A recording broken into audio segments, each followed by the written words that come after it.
Hello guys. അപ്പോൾ കാക്കിക്കുള്ളിലെ കലാകാരന്മാരെന്നൊക്കെ നമ്മൾ കേട്ടിട്ടുണ്ട്. പക്ഷേ കാക്കിക്കുള്ളിലെ കൊടും ക്രിമിനലുകളെ കുറിച്ചാണ് നമ്മളിപ്പോൾ സംസാരിക്കാൻ പോകുന്നത്. ഇന്നലെ ഒരു വീഡിയോ നമ്മളിവിടെ പ്രചരിച്ച് എല്ലാവരും കണ്ടിട്ടുണ്ടാവും. ഷൈമോൾ എന്ന് പറയുന്ന ഒരു സ്ത്രീയെ, ഗർഭിണിയായ ഒരു സ്ത്രീയെ ഒരു SHO, ഒരു സ്റ്റേഷൻ ഹൗസ് ഓഫീസർ എന്ന തസ്തികയുള്ള ഒരു പ്രതാപചന്ദ്രൻ എന്ന നാമധേയമുള്ള ഒരു കിരാതൻ എന്നേ അയാളെ വിശേഷിപ്പിക്കാൻ എനിക്ക് പറ്റത്തുള്ളൂ. അങ്ങനെയുള്ള ഒരു കൊടും ക്രിമിനൽ മുഖത്തടിക്കുകയാണ്. ഇവൻ എന്ത് അധികാരമാണ്, എന്ത് റൈറ്റാണ് ഒരു സ്ത്രീയുടെ, പോയിട്ടൊരു പുരുഷന്റെ ആയാലും അവരൊരു കുറ്റവാളി ആയാൽ പോലും ഒരു പ്രതി ആയാൽ പോലും അവരുടെ മുഖത്തടിക്കാനുള്ള എന്ത് റൈറ്റാണ് ഈ എന്താ പറയണ, അവൻ്റെ പേര് പറയാൻ തന്നെ അവൻ ആ വിവരമില്ലാത്ത അവൻ എന്ത് റൈറ്റാണുള്ളത്. അപ്പോൾ ഒരു സ്ത്രീ അവരുടെ ഭർത്താവിനെ കേസുമായിട്ട് പിടിച്ചുകൊണ്ട് പോയി എന്നറിഞ്ഞ് ഒരു സ്ത്രീ 2 കൈക്കുഞ്ഞുങ്ങളെയും ഓടി സ്റ്റേഷനിലേക്ക് പോകുന്ന CCTV ദൃശ്യങ്ങളുണ്ട്. ഇത് 2024 നടന്ന സംഭവമാണ്. ഈ 2024 നടന്ന സംഭവം അന്ന് ഇവർ പരാതി കൊടുത്തു. അവർക്കെതിരെ പോലീസ് അപ്പോൾ ചുമത്തിയ വകുപ്പുകൾ എന്ന് പറഞ്ഞാൽ പോലീസ് സ്റ്റേഷൻ ആക്രമിക്കാൻ വന്ന ഒരു സ്ത്രീ, പോലീസ് സ്റ്റേഷനിലെ സാധനങ്ങൾ മുഴുവൻ തല്ലിപ്പൊളിച്ച് പോലീസ് സ്റ്റേഷൻ ആക്രമിച്ച് പോലീസ് സ്റ്റേഷനിൽ എന്താ പറഞ്ഞ ഒരു ഭയാനകമായിട്ടുള്ള ഒരു അന്തരീക്ഷം സൃഷ്ടിച്ച സ്ത്രീ എന്നൊക്കെയാണ് ഇവർക്കെതിരെ പറഞ്ഞത്. അതുപോലെ തന്നെ ഇവർക്കെതിരെ പരാതി, പോലീസ് തന്നെ കേസ് എടുത്തു. അങ്ങനെയുള്ള കുറേ അവസ്ഥയിൽ അവർ എന്ത് ചെയ്യണമെന്നറിയാത്ത ഒരു നിസ്സഹായ അവസ്ഥ ഉണ്ടല്ലോ, ഒരു സ്ത്രീക്കായാലും പുരുഷനായാലും. അവർക്ക് കുറച്ചും കൂടി സാമ്പത്തിക സ്ഥിതിയും അല്ലെങ്കിൽ ഒരു വക്കീലിനെയൊക്കെ വെച്ച് കോടതിയിലൊക്കെ പ്രസന്റ് ചെയ്യാനുള്ള ഒരു അവസ്ഥ ഉണ്ടായതുകൊണ്ടും അവരെ ചുറ്റുന്ന ഫാമിലി സപ്പോർട്ട് ചെയ്തുകൊണ്ടും അവർക്കത് കഴിഞ്ഞു. അവർ ഹൈക്കോടതിയിൽ പോയി ഇതിന്റെ വിഷ്വൽസ് എടുക്കാൻ വേണ്ടി ഹൈക്കോടതി പോയി ഹൈക്കോടതിയിൽ നിന്ന് അപ്പം തന്നെ ഇടക്കാല ഉത്തരവ് വാങ്ങിച്ചു. അല്ലെങ്കിൽ ഈ CCTV ദൃശ്യങ്ങളൊക്കെ മായ്ച്ചു കളഞ്ഞേനെ. കാരണം ഇത് എൻ്റെ അനുഭവമാണ്. ഇത് എനിക്ക് എൻ്റെ ഓഫീസുമായിട്ട് ബന്ധപ്പെട്ട് എൻ്റെ വഞ്ചൂർ SHOയുടെ മുന്നിൽ ചെന്നപ്പോൾ എനിക്കുണ്ടായ ഒരു കുറച്ച് അനുഭവങ്ങളുണ്ട്. ഒരു അഡ്വക്കേറ്റ് ആയിട്ട് പോലും അല്ലോ, അതുകൊണ്ടാണ് എന്നെ അടിക്കാതെ അവർ വിട്ടെന്ന് തോന്നുന്നു. അപ്പോൾ അത് ഞാൻ പറയാം. അപ്പോൾ ഇങ്ങനെയുള്ള ഒരു അവസ്ഥയിൽ ആ സ്ത്രീ അങ്ങനെ അവർക്ക് സപ്പോർട്ടുമായിട്ട് ചെന്നതുകൊണ്ടും ഒരു ഇടക്കാല ഉത്തരവ് ഹൈക്കോടതിയിൽ നിന്ന് വാങ്ങിച്ചെടുക്കാൻ പറ്റിയതുകൊണ്ടും ആ വിഷ്വൽസ് ഡിലേറ്റ് ചെയ്യപ്പെട്ടിട്ടില്ല. അതുകൊണ്ട് അവർക്കിത് ഇപ്പോൾ കിട്ടി. ഇത് സമൂഹത്തിന് മുന്നിലേക്ക് എത്തി. അല്ലെങ്കിൽ അവർ ഭീകരാക്രമണം അല്ലെങ്കിൽ പോലീസ് സ്റ്റേഷൻ ആക്രമിച്ച ഒരു സ്ത്രീയായിട്ടും അവർ പോലീസ് സ്റ്റേഷനിൽ ഭയാനകമായ അന്തരീക്ഷം സൃഷ്ടിച്ച സ്ത്രീയായിട്ടും സ്വന്തം കുഞ്ഞു മക്കളെ എടുത്തെറിഞ്ഞ് കൊല്ലാൻ ശ്രമിച്ച സ്ത്രീയായിട്ടുമൊക്കെ അവർക്കെതിരെ വകുപ്പുകൾ ചുമത്തിയിരിക്കുന്ന ഒരു അവസ്ഥയിൽ അവരെ ആ ഷൈമോൾ എന്ന് പറയുന്ന വളരെ ധീരയായ സ്ത്രീ സധൈര്യം മുന്നോട്ട് വന്ന് ഇവർക്കെതിരെ പ്രവർത്തിക്കാൻ അതിന് അവരെ സപ്പോർട്ട് ചെയ്ത ആൾക്കാർക്കാണ് ഞാൻ എപ്പോഴും നന്ദി പറയുന്നത് കേട്ടോ. നമ്മൾക്ക് എല്ലാം ഇറങ്ങാൻ ആഗ്രഹമുണ്ട്. ഇങ്ങനെയുള്ള അനീതികൾ കാണുമ്പോൾ നമ്മൾക്ക് ഇറങ്ങാൻ ആഗ്രഹമുണ്ട്. പക്ഷെ നമ്മളെ ഒരു സപ്പോർട്ട് ചെയ്യാൻ, നമ്മുടെ ചുറ്റും സപ്പോർട്ട് ചെയ്യാൻ ആൾക്കാരില്ലെങ്കിൽ അല്ലെങ്കിൽ നമുക്ക് സാമ്പത്തികമില്ലെങ്കിൽ നമുക്ക് ഇതിനൊന്നും പോകാൻ പറ്റില്ല. നമ്മൾ ഭയങ്കര നിസ്സഹായ അവസ്ഥയിലായിരിക്കും. അപ്പോൾ അങ്ങനെയുള്ള സിറ്റുവേഷനിൽ നിന്ന് അവരെ ഓവർകം ചെയ്ത് അവർക്ക് ആ വിഷ്വൽസ് കിട്ടി. അപ്പോൾ ആ ഒരു നരാധമൻ എന്ന് തന്നെ അവനെ പറയേണ്ടി വരും. കാരണം 2 കൈക്കുഞ്ഞുങ്ങളുമായിട്ട് സ്റ്റേഷൻ ആക്രമിക്കാൻ വന്ന് AK-47 റൈഫിളുമായിട്ട് പിടിച്ച് ഒരു സ്റ്റേഷൻ ആക്രമിക്കാൻ വന്ന രീതിയിലാണ് ആ വിവരമില്ലാത്ത ആ SHO എന്നതിനെ നാണക്കേടാണ്. നമുക്ക് പോലീസ് യൂണിഫോം ഇടാൻ ആഗ്രഹിച്ച ഒരു വ്യക്തിയാണ് ഞാൻ. പോലീസിനെ ഞാൻ NCCയിലെ കേരള സീനിയർ ഗേൾസിൻ്റെ കമാൻഡറായിരുന്നു. ഡൽഹിയിലും പഞ്ചാബിലും ഇന്ത്യയിലെ വിവിധ സംസ്ഥാനങ്ങളിൽ ഓരോ കോമ്പറ്റീഷൻ ക്യാമ്പുകൾ, ട്രക്കിംഗ് ക്യാമ്പുകൾ, BLC കോമ്പറ്റീഷൻ ക്യാമ്പുകൾ, നാഷണൽ ഇൻറ്റിഗ്രേഷൻ ക്യാമ്പുകൾ ഇതെല്ലാം പങ്കെടുത്തിട്ടുള്ള ഒരാളാണ്. അപ്പോൾ യൂണിഫോമിനോട് നമുക്ക് അത്ര ബഹുമാനമാണ്. അപ്പോൾ പോലീസിൽ ആവണമെന്നുള്ള ആഗ്രഹമുണ്ടായിരുന്നു. അപ്പോൾ അങ്ങനെ നമ്മൾ പോലീസിനെ അത്രമാത്രം റെസ്പെക്റ്റ് ചെയ്യുന്ന ഒരു വ്യക്തി എന്ന നിലയിൽ ഇതൊക്കെ കാണുമ്പോൾ എന്താ നമ്മൾ പറയുന്ന ഒരു കൂട്ടം ക്രിമിനൽസ് പോലീസ് സേനയുടെ ഒരു പരിപാവനമായിട്ടുള്ള അവരുടെ ആ യൂണിഫോമിനെ തന്നെ കളങ്കപ്പെടുത്തുന്ന ഒരവസ്ഥയാണ് കണ്ടുകൊണ്ടിരിക്കുന്നത് അല്ലേ. അപ്പോൾ ആ സ്ത്രീയെ ഗർഭിണിയാണ്, സത്യമാണ്, നമുക്ക് ചിലപ്പോൾ ഗർഭിണിയാണോ എന്നറിയത്തില്ല. പക്ഷെ ഒരു സ്ത്രീയെ മുഖത്തടിക്കാൻ ഇവന് എങ്ങനെ തോന്നുന്നു? ഇപ്പം അവയിൽ മാത്രമല്ല, കൂടെ നിൽക്കുന്ന സ്ത്രീ പോലീസുകാരും ആ പെൺകുട്ടിനെ അടിക്കുന്നുണ്ട് അല്ലേ. അവരുടെ ഭർത്താവിനെ, ഇപ്പം ഞാൻ എൻ്റെ ഭർത്താവിനെ പോലീസ് സ്റ്റേഷനിലേക്ക് പിടിച്ചുകൊണ്ട് പോയാൽ ഞാൻ ഓടിപ്പോകില്ലേ? പ്രത്യേകിച്ചും അവർക്ക് 2 കൈക്കുഞ്ഞുങ്ങളുണ്ട്. എനിക്ക് തോന്നുന്നു ട്വിൻസ് കുട്ടികളാണെന്ന് തോന്നുന്നു. അപ്പോൾ ആ കുഞ്ഞുങ്ങളെ നോക്കാൻ ഒരു ഭർത്താവ്, നമ്മുടെ വീട്ടിൽ ആരെങ്കിലും ഉണ്ടെങ്കിലല്ലേ നമുക്ക് 2 കുഞ്ഞുങ്ങൾ, ഒരു കുഞ്ഞിനെ തന്നെ നോക്കാൻ നമ്മളെ പെട്ട പാടൊക്കെ നമുക്ക് പറയാൻ കഴിയില്ല. അത്രമാത്രം മാതാപിതാക്കളില്ലാത്ത ഞാനൊക്കെ ഒരുപാട് കഷ്ടപ്പെട്ടിട്ടാണ് മോനെ വളർത്തിയത്. അപ്പോൾ അങ്ങനെയുള്ള ഒരവസ്ഥയിൽ ഭർത്താവും കൂടി ഇല്ല എങ്കിൽ നമ്മുടെ അവസ്ഥ എന്താവും? അപ്പോൾ അതുകൊണ്ടായിരിക്കും അത് ഓടി പോലീസ് സ്റ്റേഷനിൽ ഭർത്താവിനെ അകാരണമായി പോലീസ് സ്റ്റേഷനിലേക്ക് കസ്റ്റഡിയിൽ എടുത്ത് എന്താണെന്ന് അന്വേഷിക്കാൻ, അല്ലെ ആ ഭർത്താവിനെ കാണാനുള്ള അവകാശം ഒരു ഭാര്യയ്ക്കില്ലേ? അത് അവരവിടെ ചെന്നപ്പോൾ അവരെ നെഞ്ചത്തേക്ക് തള്ളി മാറ്റുവാണ്. അവർ ഒരു സ്ത്രീയുടെ നെഞ്ചത്ത് പിടിച്ച് തള്ളുക എന്ന് പറഞ്ഞാൽ അത് പീഡനമാണ്, അത് പീഡിപ്പിക്കണം. സ്ത്രീത്വത്തെ അപമാനിച്ചത് മാത്രമല്ല, സ്ത്രീത്വത്തെ അപമാനിക്കുന്നതിനേക്കാൾ ഉപരിയായത് പീഡനമാണ്. ഒരു സ്ത്രീയുടെ മാറിടത്തിൽ പിടിച്ച് തള്ളുകയാണ് ചെയ്യുന്നത്. അതുപോലെ തന്നെ അവരെ കൈവീശി കരണത്തടിക്കുകയാണ് ചെയ്യുന്നത്. ഇതൊക്കെ എന്താണിത്? ഇതിൻ്റെ ഈ ഒരു എന്താ പറയുക, പോലീസിലെ ഒരു കൂട്ടം ക്രിമിനൽസ്, പോലീസിനെ ഈ ഒരു ഭരണം, ഈ ഒരു ആഭ്യന്തരം പിണറായി സർക്കാർ കയറിയതിന് ശേഷം ഈ ഒരു പോലീസ് സേനയെ തന്നെ ഒരു അക്രമത്തിൻ്റെ ഒരു പാതയിലേക്ക് അല്ലെങ്കിൽ ക്രിമിനൽസിൻ്റെ ഒരു ഇടമാക്കി മാറ്റിയെടുത്തു. നമ്മളൊരു സമരങ്ങളൊക്കെ കണ്ടപ്പോൾ കണ്ടല്ലേ, പോലീസിനെ കൊണ്ട് യൂത്ത് കോൺഗ്രസ് പിള്ളേരെ അടിച്ച് തകർക്കുന്നത്, അവരെ പൂച്ചട്ടി കൊണ്ട്, അവരെ ചെടിച്ചട്ടി കൊണ്ട് തല്ലി തകർക്കുന്നത്, അവരെ ചാടിയിറങ്ങി അവരെ രാത്രി കൊണ്ട് അടിക്കുന്നത്, ഒക്കെ നമ്മുടെ ഒരുപാട് ഭീകരത നമ്മൾ കണ്ടു.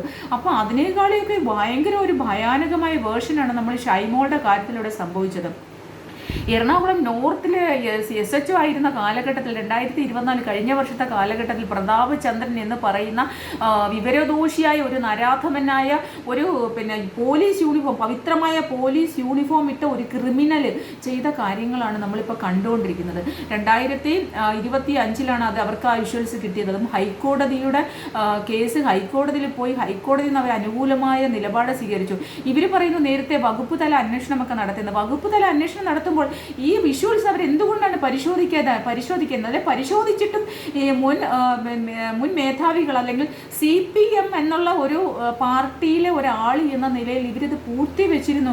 അപ്പം സ്ത്രീകൾക്ക് വേണ്ടി പ്രവർത്തിക്കുന്ന, ഇവിടെ അതിജീവിതമാരെ മാറോട് ചേർക്കുന്ന സർക്കാർ എന്നൊക്കെയാണ് പറഞ്ഞു കേൾക്കുന്നത്. ഒരു അതിജീവിതയല്ല മിസ്റ്റർ പിണറായി സർക്കാർ ഇവിടെ ഉള്ളത്.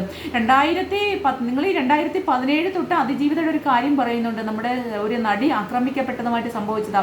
അവരെ ആക്രമിക്കപ്പെട്ടതിൽ ഏറ്റവും കൂടുതൽ സങ്കടപ്പെടുന്ന ഒരു വ്യക്തി തന്നെയാണ് ഞാൻ. പക്ഷേ ഈ 2019 നിങ്ങൾ ഇന്നുവരെ കണക്കെടുത്തു നോക്കിയാൽ ആയിരക്കണക്കിന് സ്ത്രീകളാണ് അബലകളായ, നമ്മൾ ഈ എന്താ പറയുക, കാമം തീർക്കാൻ വേണ്ടി അങ്ങോട്ട് കിടന്നു കൊടുക്കാൻ പോകുന്ന സ്ത്രീകളെ കുറിച്ചല്ല ഞാൻ പറയുന്നത്. അബലകളായ സ്ത്രീകളെ പീഡിപ്പിക്കപ്പെട്ട കേസുകളാണ് കോടതികളിലുള്ളത് 2019 മുതൽ. അപ്പം 2017 മുതൽ അവരൊന്നും അതിജീവിതകളല്ലേ? അവരെയൊന്നും എന്താണ് നിങ്ങൾ മാറോട് ചേർത്ത് പിടിക്കാത്തത്? അവർക്കൊക്കെ എന്താണ് അത്താഴ വിരുന്ന് കൊടുക്കാത്തത്? അറ്റ്ലീസ്റ്റ് അവർക്കൊക്കെ എന്തുകൊണ്ടാണ് ഒരു പ്രോത്സാഹനം പോലും, ഒരു സമാധാന വാക്കുകൾ പോലും നിങ്ങളിൽ നിന്നുണ്ടാവാത്തത്? വർത്താനം പറയുമ്പോൾ ഞങ്ങൾ അതിജീവിതയുടെ കൂടെയാണ്. ഒരു സെലിബ്രിറ്റി അതിജീവിത ആയതുകൊണ്ടാണോ നിങ്ങളൊരു അതിജീവിതയുടെ കൂടെ നിൽക്കുന്നത്? സ്ത്രീകൾക്ക് വേണ്ടി നിൽക്കുക എന്ന് പറഞ്ഞാൽ എല്ലാ തരത്തിലുള്ള സ്ത്രീകൾക്ക് വേണ്ടി നിൽക്കണം. ഇപ്പോൾ ഈ ഒരു ഷൈമോൾ എന്ന് പറയുന്ന പെൺകുട്ടി അത് ഇങ്ങനെ ഒരു പോരാട്ടം നടത്തി അതിൻ്റെ 4 ചുറ്റും സപ്പോർട്ട് ചെയ്യാൻ ആൾക്കൊണ്ട്, അതിന് അത്യാവശ്യം ചിലപ്പോൾ സാമ്പത്തികമായിട്ടും ഹെൽപ്പ് ഉണ്ടായി കാണും അല്ലെങ്കിൽ ഉണ്ടാവും. അതുകൊണ്ട് തന്നെ അതിനാ വിഷ്വൽസ് എടുക്കാൻ പറ്റി. ഇങ്ങനെ കിട്ടാതെ പോകുന്ന എത്രയോ കേസുകൾ നമ്മുടെ നാട്ടിലുണ്ടെന്ന് നിങ്ങൾക്ക് അറിയാമോ? ഈ ഉദാഹരണം ഞാനിവിടെ ഇരിക്കുന്നു. എൻ്റെ ഓഫീസ് കഴിഞ്ഞ വർഷം ഞാൻ ഓഫീസ് എടുത്തിരിക്കുന്നത് ഒരാളിൽ നിന്നാണ്. അയാളുടെ ഭാര്യയുടെ പേരിലാണോ ഭർത്താവിൻ്റെ പേരിലാണോ അന്വേഷിക്കേണ്ട എനിക്കൊരു കാര്യമില്ല. എൻ്റെ ഓഫീസിന് ഓണർ എന്ന് പറയുന്ന ഒരു മനുഷ്യൻ, അയാളുടെ ഓഫീസ് ഞാൻ എടുത്തിരിക്കുന്നു. ഞാൻ 2019 ആ ട്രിവാൻഡ്രത്തെ ഓഫീസ് എടുത്തത്. 2018 ഞാൻ LLM കഴിഞ്ഞിട്ട് 2019 ഞാൻ ഈ ഓഫീസ് എടുത്ത് അന്ന് മുതൽ ഞാൻ പ്രാക്ടീസ് ചെയ്യാണ്. ഞാൻ മാസത്തിലൊരു 10 ദിവസമൊക്കെ ട്രിവാൻഡ്രം ഓഫീസിൽ ഉണ്ടാവുള്ളൂ, അല്ലെങ്കിൽ ഞാൻ കൊല്ലത്തായിരിക്കും. അപ്പോൾ എനിക്ക് ആവശ്യത്തിന് വന്ന് എനിക്ക് പ്രാക്ടീസ് ചെയ്യുമ്പോൾ സമയത്ത് എനിക്കൊരു സീനിയർ അഡ്വക്കേറ്റിൻ്റെ ഓഫീസിൽ പോയി ഇരിക്കാൻ താല്പര്യമില്ലാത്തതുകൊണ്ട് ഞാൻ ഒരു സ്വന്തമായിട്ട് ഓഫീസ് ഇട്ട് അവിടെ പ്രാക്ടീസ് ചെയ്യാനാണ് അന്ന് 2019 ആരംഭിച്ചത്. അപ്പോൾ ആ ഒരു ഓഫീസിൻ്റെ ഓണറിൻ്റെ ഭാര്യയുടെ പേരിലായിരുന്നു ആ ഓഫീസ് നിലനിന്നിരുന്നത്. പക്ഷേ നമ്മൾക്ക് ഒപ്പിട്ട് തരുന്നതിൽ അദ്ദേഹം കൊണ്ടുപോയി അദ്ദേഹത്തിൻ്റെ ഭാര്യയിൽ നിന്ന് സൈൻ വാങ്ങിച്ചു തരുന്നു. നമ്മുടെ എഗ്രിമെൻറ്റിൽ നമ്മളും സൈൻ ചെയ്യുന്നു. ഞാൻ അവരുടെ വീട്ടിൽ ചില സമയങ്ങളിലൊക്കെ ഞാൻ പുതുക്കേണ്ട സമയത്ത് ഞാൻ അവരുടെ വീട്ടിൽ പോയിട്ട് അത് പുതുക്കിയെടുക്കുന്നു. അങ്ങനെയാണ് നടന്നുകൊണ്ടിരുന്നത്. അപ്പോൾ ഒരു സുപ്രഭാതത്തിൽ ഞാൻ ഒരു ദിവസം എൻ്റെ ഓഫീസിനടുത്തുള്ള ഒരു വക്കീൽ വിളിച്ചു പറഞ്ഞു, വക്കീലെ നിങ്ങളുടെ ഓഫീസ് ആരോ പൂട്ട് പൊളിച്ചിരിക്കുന്നു. അപ്പോൾ എൻ്റെ ഓഫീസിൽ ഒരു ലക്ഷക്കണക്കിന് 2-3 ലക്ഷം രൂപയുടെ ബുക്കുകൾ, 2-3 ലക്ഷം അല്ലെങ്കിലേ ഉള്ളൂ, ഇഷ്ടം പോലെ ലോ ബുക്സുകളുണ്ട്. അതുപോലെ തന്നെ കേസിൻ്റെ ചെക്കുകൾ ഉണ്ടായിരുന്നു, ഒരു 10,300 രൂപയോളം ഉണ്ടായിരുന്നു. അങ്ങനെ എൻ്റേതായിട്ടുള്ള എല്ലാ സമരികളും, വലിയ ഈസി ചെയർ കസേരകൾ, അതുപോലെ തന്നെ ക്ലയൻസിന് ഇരിക്കാനുള്ള കസേരകൾ, ക്ലർക്കിന് ഇരിക്കാനുള്ള കസേരകൾ, ഇതെല്ലാം ഞാൻ സെറ്റ് ചെയ്ത് വെച്ചിരിക്കുന്ന ഒരു ഓഫീസാണ്. ഭഗവാൻ മഹാദേവൻ്റെ ഫോട്ടോയും അതുപോലെ കർട്ടനും എല്ലാം ഞാൻ തന്നെ ചെയ്തു വെച്ചിരിക്കുകയാണ്. ഫാൻ ഉൾപ്പെടെ ഞാൻ ഇട്ടിരിക്കുകയാണ്. പുറത്ത് എൻ്റെ ഓഫീസിൻ്റെ തൊട്ട് പുറത്ത് അവരുടെ തന്നെ ഓണർ തന്നെ CCTV വെച്ചിട്ടുണ്ട്. അപ്പോൾ ഇങ്ങനെയുള്ള സന്ദർഭത്തിൽ ഞാൻ ഈ ഓഫീസ് പൂട്ട് പൊളിച്ചു എന്ന് പറയുമ്പോൾ ഞാൻ വെപ്രാളപ്പെട്ട് എൻ്റെ ഹൗസ് ഓണറെ വിളിച്ചു. ഞാനിപ്പോൾ കൊല്ലത്തായിരുന്നു. അപ്പോൾ കൊല്ലത്തായിരുന്നുകൊണ്ട് തന്നെ ഞാൻ അദ്ദേഹത്തിനെ വിളിച്ചപ്പോൾ അദ്ദേഹം പറഞ്ഞു, അയ്യോ അങ്ങനെ ഒരു സംഭവം, വക്കീൽ പെട്ടെന്ന് വാ, ഞാൻ അങ്ങോട്ട് പോവാം എന്ന് പറഞ്ഞു. അപ്പോൾ എന്താണ് സംഭവം എന്ന് പറയുമ്പോൾ അത് പൂട്ട് പൊളിക്കപ്പെട്ടു. എന്താണ് കാര്യം? അവർ ഭാര്യയും ഭർത്താവും, ഇത് ഈ ഒരു ഓണർ എന്ന് പറയുന്ന ഒരു 75 വയസ്സോളമുള്ള ഒരു അങ്കിളാണ്. അദ്ദേഹത്തിൻ്റെ ഭാര്യയും തമ്മിലുള്ള അഭിപ്രായ വ്യത്യാസത്തിന് അദ്ദേഹം കൊടുത്ത ഓഫീസുകളെല്ലാം ഇനി പറ്റില്ല, കാരണം അവരുടെ പേരുള്ള ബിൽഡിംഗ് ആയതുകൊണ്ട് ഇനി അയാൾ കൊടുത്ത ഓഫീസല്ല. അപ്പോഴും എനിക്ക് നിലവിൽ അവർ തന്നെ ഒപ്പിട്ട എഗ്രിമെൻ്റ് എൻ്റെ കയ്യിലിരിക്കുകയാണ്. പിന്നെയും 1 മാസം കഴിഞ്ഞേ ഉള്ളൂ. അപ്പോൾ അദ്ദേഹത്തിന് കുറച്ച് കാശ് ആവശ്യം വന്നു പറഞ്ഞ് ഞാൻ പറഞ്ഞു, ഞാനിനി എഗ്രിമെൻറ്റ്, എനിക്ക് മാസം തോറും വാടക തരണ്ടല്ലോ, ഞാനൊരു റെൻ്റല്ല, ഞാനൊരു ലീസ് എഗ്രിമെൻ്റ് എടുക്കാം എന്നും ഞാൻ അദ്ദേഹത്തിനോട് ഓഫർ ചെയ്തു. അങ്ങനെയും ഒരു എഗ്രിമെൻ്റ് ആക്കി വെച്ചിരിക്കുകയാണ്. അപ്പോൾ എൻ്റെ ഈ റെൻ്റൽ എഗ്രിമെൻ്റ് വീണ്ടും 1 മാസം കൂടി ഏപ്രിൽ വരെ ഉണ്ട്. ഇത് മാർച്ചിലാണ് നടന്നത്.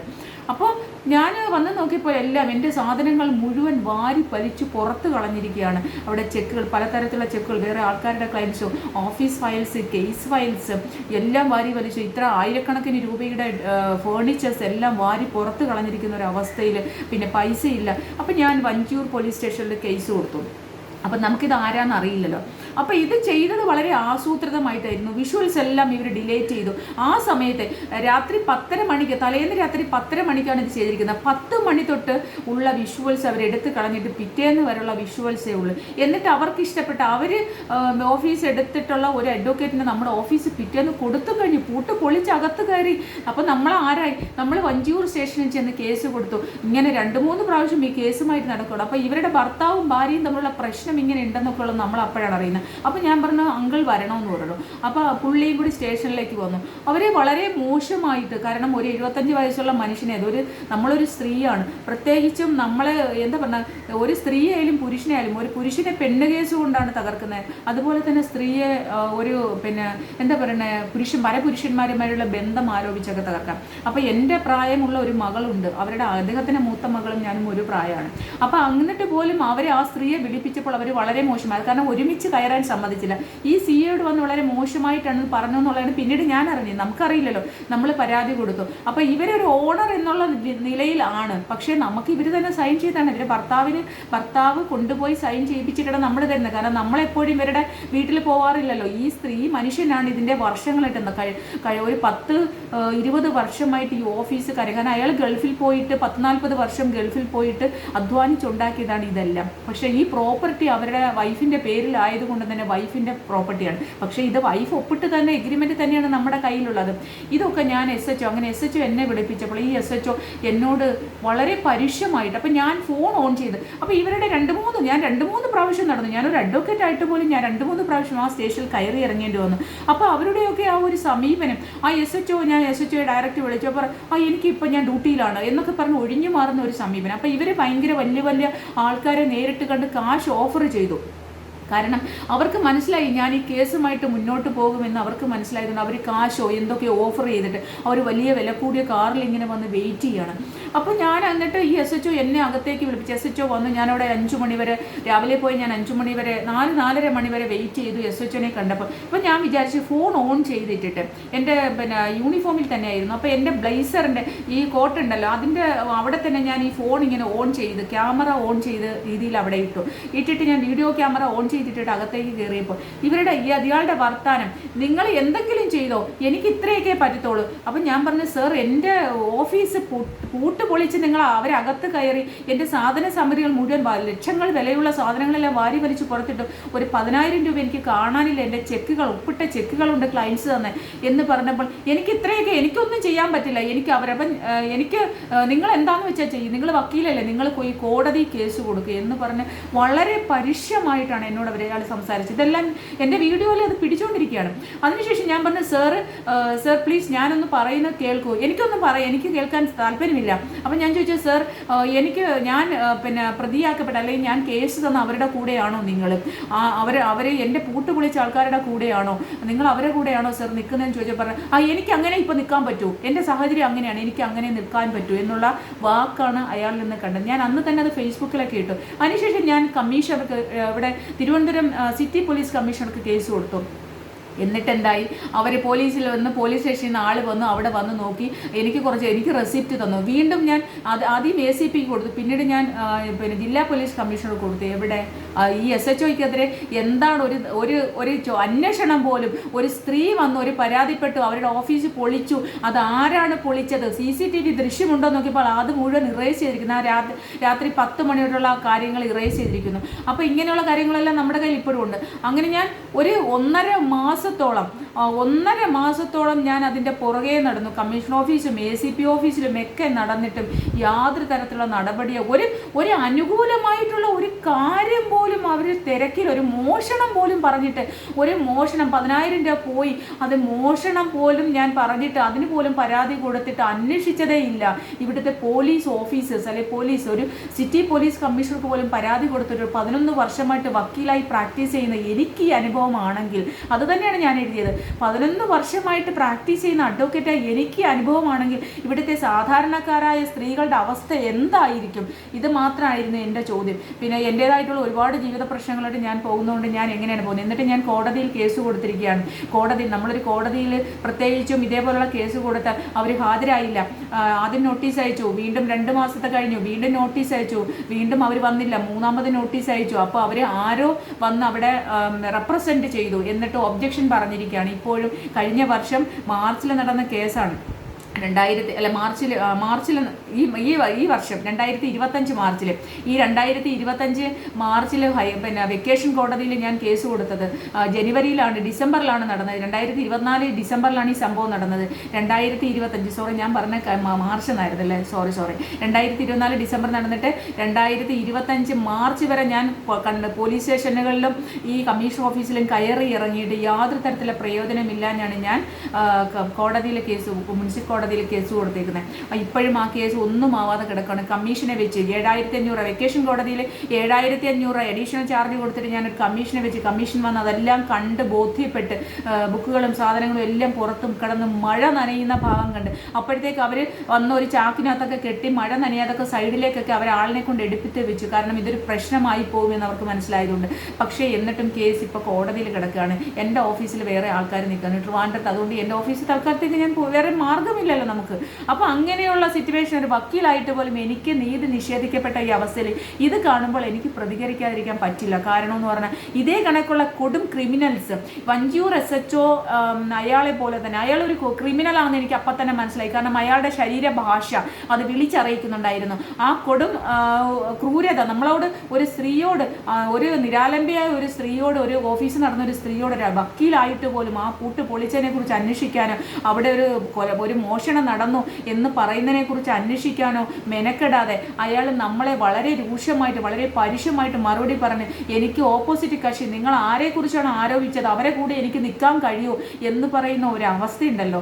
ആ അവസ്ഥയെ കുറിച്ച് നമ്മൾ ആലോചിക്കുമ്പോൾ നമുക്ക് ഭയങ്കര ഭയാനകമായ ഒരു അന്തരീക്ഷമായിട്ടാണ് നമുക്ക് അനുഭവപ്പെടുന്നത്. അപ്പം അത് തന്നെ ആ ഒരു അവസ്ഥ ഇവിടെ ഒരു സ്ത്രീ അനുഭവിച്ചു. അപ്പം ഞാനൊരു വക്കീലായതുകൊണ്ടായിരിക്കാം എൻ്റെ മോന്തയ്ക്ക് അടിക്കാതെ, എൻ്റെ ചെവുക്കുറ്റി അടിച്ച് പൊട്ടിക്കാതെ വിട്ടത് എന്നുള്ളതാണ് ഇപ്പം ഞാൻ ആലോചിക്കുന്നത്. അല്ലെങ്കിൽ എൻ്റെ ചെവുക്കുറ്റിയും ഇവർ അടിച്ച് പൊട്ടിച്ച് വിട്ടേനെ എന്നുള്ളതാണ് ഇപ്പം ഞാൻ ആലോചിക്കുന്നത്. കാരണം ഞാനൊരു വക്കീലായി, അത് പ്രത്യേകിച്ച് ഞാൻ വക്കീൽ യൂണിഫോമിൽ മാത്രമാണ് ആ പോലീസ് സ്റ്റേഷനുകളിൽ കയറി ഇറങ്ങിയത്. അതുകൊണ്ടായിരുന്നിരിക്കാം ഒരു പക്ഷേ എന്നെ അടിക്കാതെ വിട്ടത് എന്നാണ് ഇപ്പം ഞാൻ വിചാരിക്കുന്നത്. അതുകൊണ്ട് ഇങ്ങനെയുള്ള നരാധമന്മാരെ, അല്ലെങ്കിൽ ഇങ്ങനെയുള്ള പവിത്രമായ ആ കാക്കി യൂണിഫോമിനുള്ളിൽ ഇരിക്കുന്ന കൊടും ക്രിമിനലുകളായ ഇവന്മാരെയൊക്കെ നിയമത്തിൻ്റെ മുന്നിൽ കൊണ്ടുവന്ന് ഇവനെയൊക്കെ തക്ക ശിക്ഷ തന്നെ കൊടുക്കണമെന്ന് മാത്രമാണ് എനിക്ക് ഈ അവസരത്തിൽ പറയാനുള്ളത്. തീർച്ചയായിട്ടും ഒരുപാട് പെൺകുട്ടികൾ, ഒരുപാട് സ്ത്രീകൾ, നമ്മുടെ സ്ത്രീകൾ മാത്രമല്ല പുരുഷന്മാർ. അപ്പോൾ ഈ സ്ത്രീകൾക്ക് ഈ അനുഭവം, അപ്പോൾ പുരുഷന് എന്തായിരിക്കും അവസ്ഥ, പുരുഷന്മാർക്ക് എന്തായിരിക്കും അവസ്ഥ? ജനമൈത്രി പോലീസ് സ്റ്റേഷൻ പോലും ആഭ്യന്തരം വഹിക്കുന്ന പിണറായി സർക്കാരിൻ്റെ വൻ പരാജയം. ഇപ്പോൾ ചിലർ പറയും, നിങ്ങൾ ആരെങ്കിലും എവിടെ ചെയ്താലും എന്തിനാണ് പിണറായി സർക്കാരിനെ പറയുന്നത്? കാരണം അദ്ദേഹത്തിൻ്റെ ഈ പിണറായി വിജയൻ എന്ന് പറയുന്ന മനുഷ്യൻ്റെ ധാർഷ്ട്യമാണ് ഇതെല്ലാം കാണിക്കുന്നത്. കാരണം അങ്ങനെയുള്ള ആൾക്കാരെ ഇവർ സംരക്ഷിക്കുന്നത് കൊണ്ടല്ലേ വീണ്ടും വീണ്ടും ഇങ്ങനെയുള്ള കൊടും ക്രിമിനൽസ് ഈ ഒരു സമൂഹത്തിൽ ഉണ്ടാകുന്നത്. അത് തന്നെയാണ് ഞാൻ പറയുന്നത്. അല്ലാണ്ട് പിണറായി വിജയൻ നേരിട്ട് പോയി ചെയ്യണ്ടല്ലോ. ആഭ്യന്തരം ആരുടെ കയ്യിലാണ്? സഖാവ് പിണറായി വിജയന്റെ കയ്യിലാണ് ആഭ്യന്തരം ഇന്ന്. അപ്പോൾ അദ്ദേഹമാണ് ഇതിനെല്ലാം മുൻകൈ എടുക്കേണ്ടത്. പെട്ടെന്ന് തന്നെ ഇങ്ങനെയുള്ളൊരു വിഷ്വൽസ്, ഇത് വിഷ്വൽ കിട്ടിയത് കൊണ്ടല്ലേ, വിഷ്വൽ കിട്ടാത്ത ആയിരക്കണക്കിന് 100 കണക്കിന് കാര്യങ്ങൾ ഇതുപോലെ ഉണ്ട്. അത് എനിക്കുണ്ടായ അനുഭവം, അത് ഈ അനുഭവം പോലെ എത്രയോ ആൾക്കാർ